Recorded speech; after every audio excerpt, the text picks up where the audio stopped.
Okay, inainay muna kayo sa pagkain na meron tayong merienda. So, or leave room. Yeah, I don't have much time here in the Philippines, so this is the least I could do. And I'm happy to do it. Hello. Hi Vince, kumusta? Job. May Neri. May paluto tayo dito. Okay, hi Bri. Si Allen saan? Okay. Okay.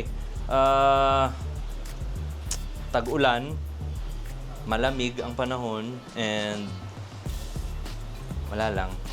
Yung napili kong dish parang gusto ko yung para sa lahat. And pwede siya maging negosyo sa inyo kung sakali man. So, 'di ba normally yung lugaw ay lugaw lang.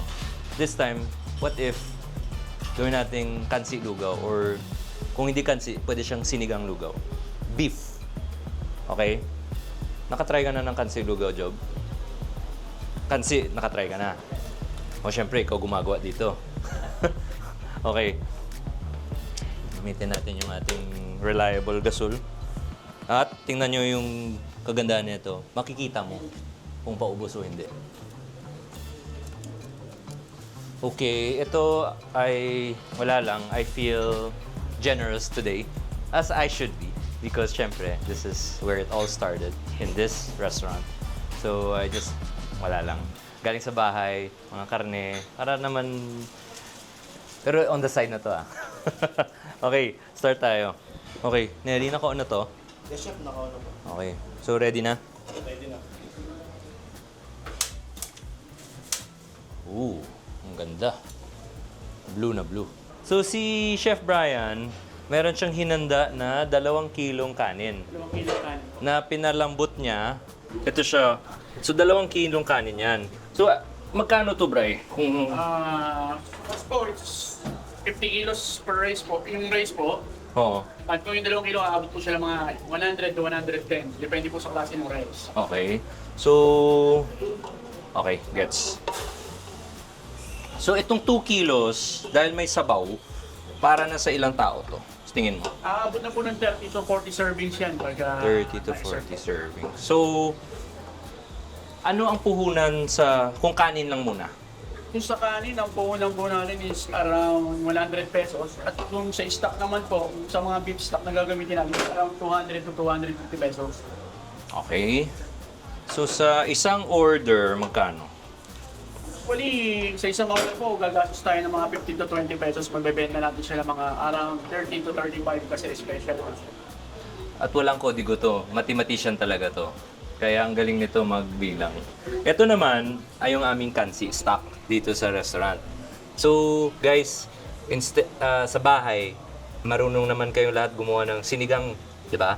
So, gamitin nyo, try nyo lang sa lugaw. Para nakatikim na ba kayo ng sinigang lugaw? Hindi pa. So, ngayong araw, matikman nyo. Hulog tayo.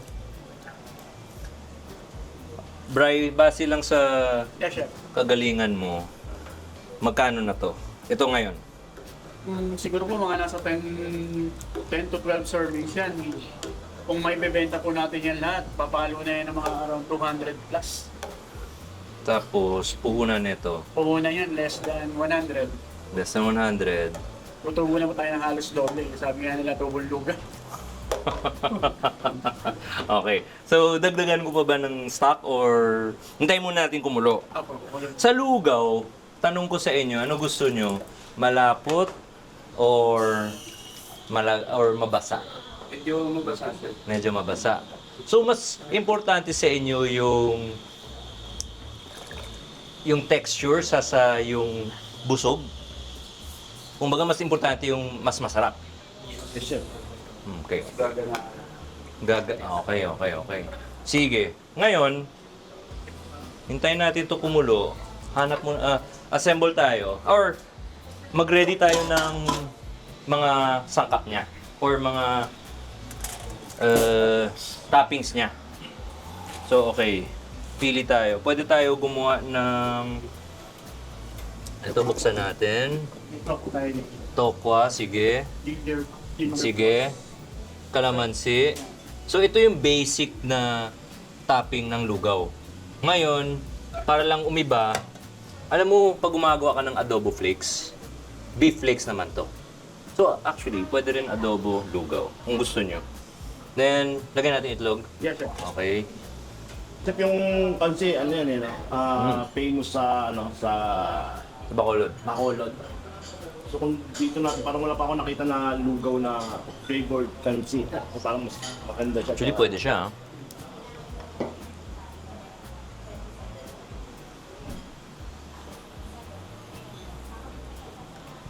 Ano?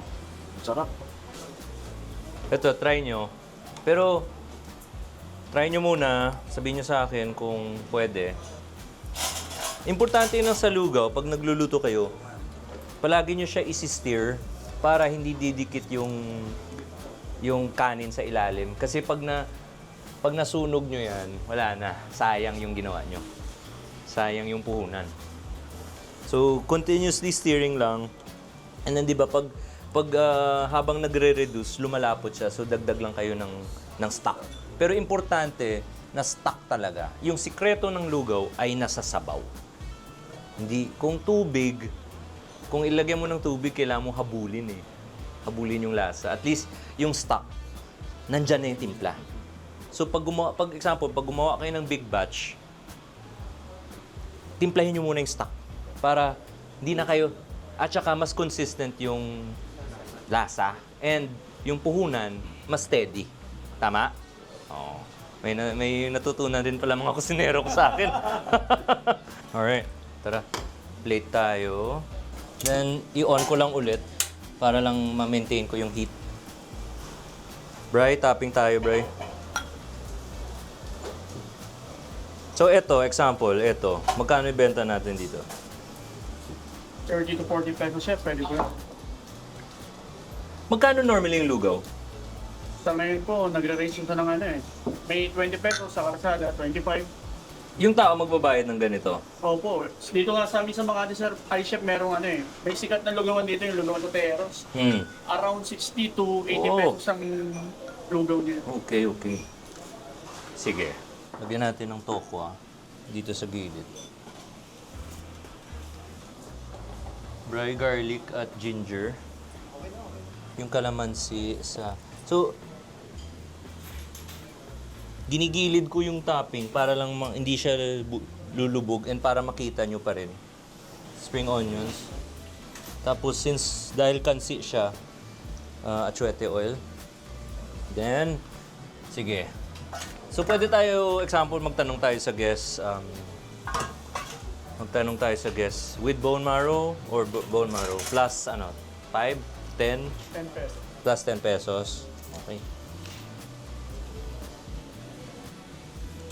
Yum.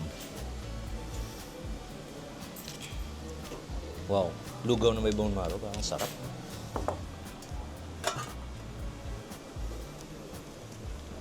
Oh! Siguro para kay Brian na to. So ito, mga plus, pwede na yan maging 70.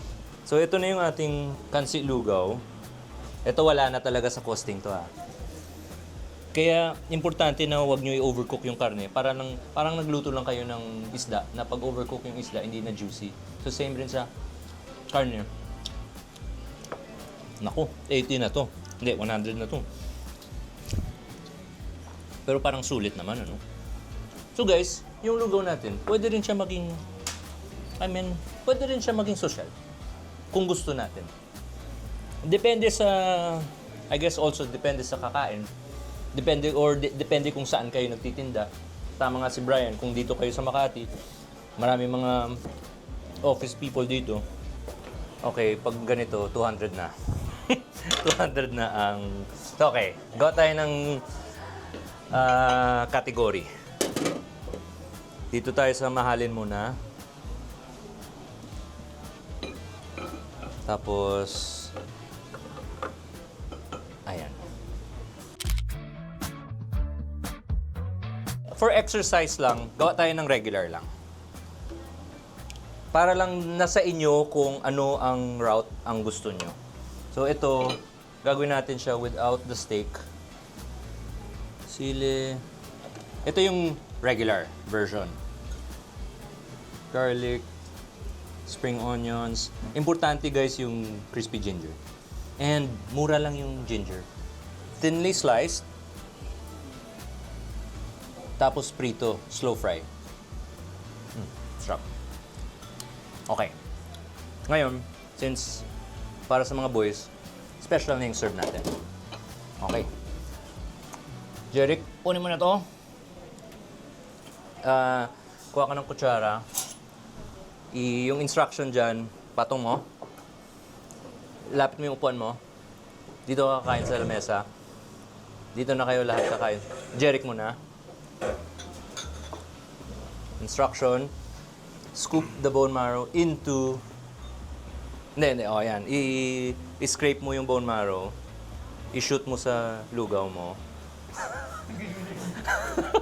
Bakit ka nanginginig? Nagiging... Last day na.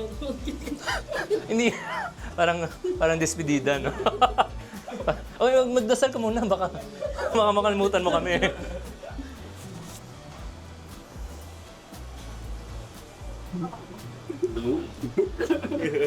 Ngayon, ha? Sarap pero delikado ah. Okay, habulan mo lang ng steak. Ito. Ayan. Hindi, yung sa steak, so higop ka, tapos kamayin mo yung steak. Higop, tapos banatan mo yung steak. Okay, yung mga abangers ito, sabi ko sa'yo, huwag ka kumain eh. Oh. Sino gusto ng bone marrow? Ikaw, Job, mukha kang... Job, para sa'yo. Kuha mo muna yung upuan mo. Mary, halika. Sarap na yun. Ah. Hindi mo na kailangan ng kalamansi. Bahala na kayo mag-topping nga, hindi ko na nakumpleto. Thank you, chef. Okay, sino na lang wala? Si Alan, no? Okay. Ganito. Alan, ilang years ka na sa Sarsa ulit? 13 years. Alam mo yung history namin ni Alan, mahaba. And bago siya naging kusinero, nasa front of the house siya. Naging supervisor ka, no? Tama. Tapos, 13 years, imagine. Through thick and thin, nandito pa rin siya. Parang, sige, tuloy lang kayo. Through thick and thin, nandito pa rin siya. And never niya iniwan yung Sarsa. Bilog yung mundo. Ito tayo ngayon. Minsan lang tayo nagsasama-sama. Pero kahit hindi tayo mag-uusap, nandyan yung respeto sa isa't isa. Di ba? Dati, hindi, promise her to God, hindi kami best friends na ito. Pero ngayon, kahit hindi tayo best friends, pero nandyan yung respeto, di ba? Di ba? And dahil dyan, iuwi mo na to. Promise. Promise. Pati to.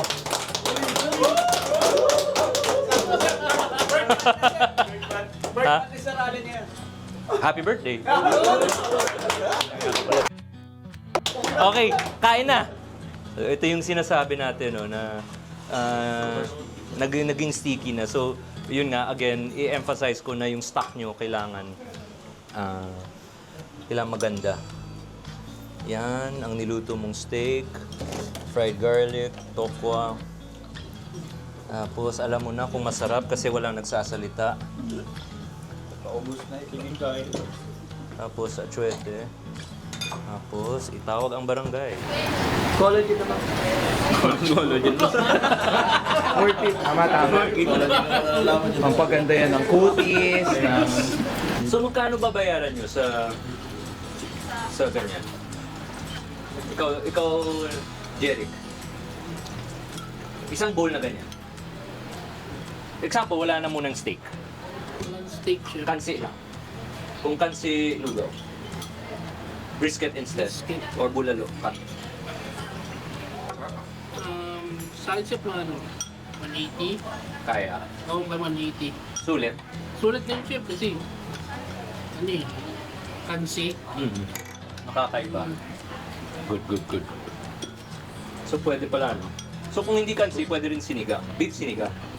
Bigyan natin si Papa A. Kasi kailangan ni Papa A ng kondisyon palagi kasi ang dami niyang inasikaso. Nanalo sa kapo! Wala pang Christmas party. Hindi kasi birthday niya na. Birthday niya kasi. Pa-Christmas party sa alis sa JT. Ano yun eh, grand prize. Naboto. After 12 years, Naka-jackpot ako ng gasol. see, Ilang basta gasol yan, sir, ha? kailangan sa buhay, hindi kayo mag-give up. Di ba? Tama ba? Tama. Kasi may maganda na dadating when you least expect it. Kala mo, mag-iiyaw ka lang ng steak. Cheers! Maraming salamat sa serbisyo. Kung gusto mo i-cheers yung gasol mo. Yung mensahe ko is para aangat yung buhay natin. O sige, liatan na lang natin. Masyadong Miss Universe. Para aangat yung pagkaing Pinoy. Minsan kailangan tayo tumingin lang sa malapit. Kumbaga, it's right under your nose, meaning, bakit nga, pwede pala ang sinigang lugaw. No? Pwede pala. So, I guess, ang point ko is, pag gumawa ka ng isang bagay, una sa lahat, think out of the box. Number 2, be gutsy. Number 3, panindigan nyo. Number 4, consistency. Ayusin mo yung sabaw para pag nagdagdag ka ng sabaw sa lugaw, same yung lasa. So same rin dito sa workplace. Ganito dapat ang pakiramdam ng guests pag kumakain sila. Kung anong pakiramdam nyo, ganun rin.